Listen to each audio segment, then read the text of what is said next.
Rowdy షీటర్లకు mass warning ఇచ్చారు. సంగారెడ్డి జిల్లా SP Rupesh సత్ప్రవర్తన కలిగి ఉంటే రౌడీ షీట్ తొలగిస్తామని, లేదంటే కఠిన చర్యలు తప్పవని ఎస్పీ రూపేష్ హెచ్చరించారు. సుమారు సంగారెడ్డి జిల్లాలోని 200 మంది రౌడీ షీటర్లకు కౌన్సిలింగ్ నిర్వహించారు ఎస్పీ రూపేష్. ఈ కార్యక్రమంలో పలువురు డీఎస్పీలు పాల్గొన్నారు.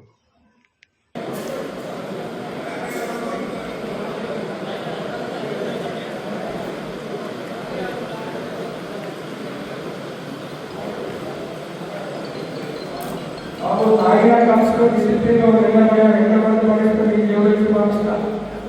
पूरा इंडिया का स्टाइल टेबल और सपोर्ट का हमारे